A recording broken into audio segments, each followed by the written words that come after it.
Pasisveikinimės. Nu, gerai. Linkis.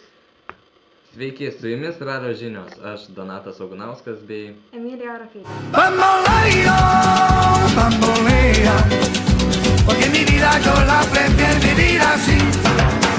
Bamboleo. Visą šią savaitę vyko nemažai aktyvios veiklos, kurių pagrindiniai organizatoriai – grupelė 11-okų. Pasidomėkime, kuo ypatinga buvo ši savaitė ir kodėl ji vyko. Sveika! Kaip kilo idėja daryti aktyviąją savaitę?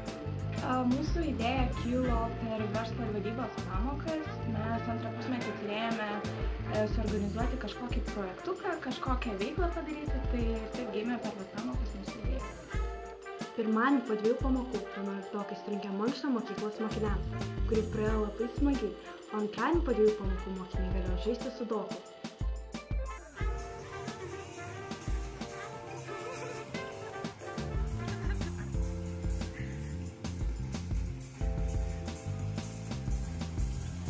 Taip pat antradienį ir trečiadienį per 9-10 klasių fizinio pamokas 11-okai vedė estafetes.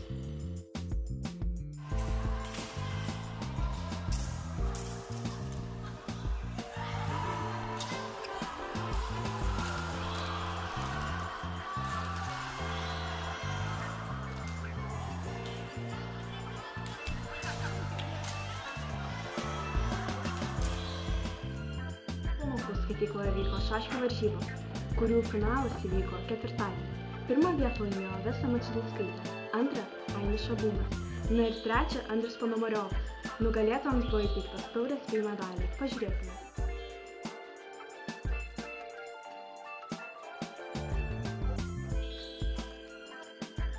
Na ir penktadienį 11-okai per pertraukas tikrino mokinių sugebėjimus žaisti smėginį bei pamokų metu protmūšių žinias.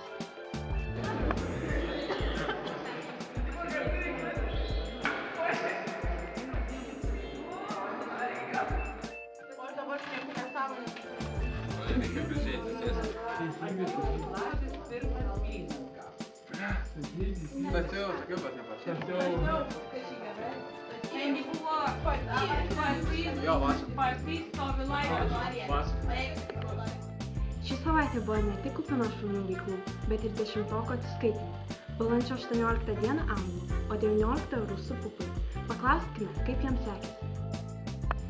Sveiki, tai kaip sekėsi anglų ir rusų pupuose?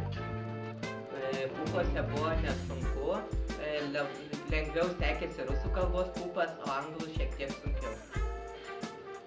Man rusų buvo lengviau, o anglų sunkiau. Ačiū.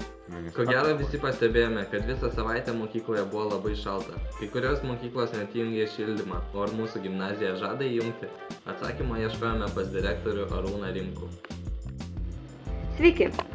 Mokykloje šią savaitę buvo gana šalta. Tai mokiniai yra sunerimę. Ar bus įjungta šiluma ar ne? Tai, kaip žinia, jau turbūt porą savaičių, kai mokykloje yra nutrauktas šildymo sezonas, bet pavasaris mus nelepina ir tiek savivaldybės administracija, tiek mes mokyklos pedagogai tikėjomės, kad oras bus geras, šiltas ir kad klasėse bus išlaikytos tos higienos normos, kokia turėtų būti temperatūra. Na, tačiau ši savaitė pagailėjo mums saulės, bet atnešė vėją ir lietų, todėl kabinetuose tikrai nėra labai šilta. Tačiau vieni kiti saulės spinduliai, kurie patenka į mūsų pietinę gimnazijos pusę, bet tuose kabinetuose yra šilčiau.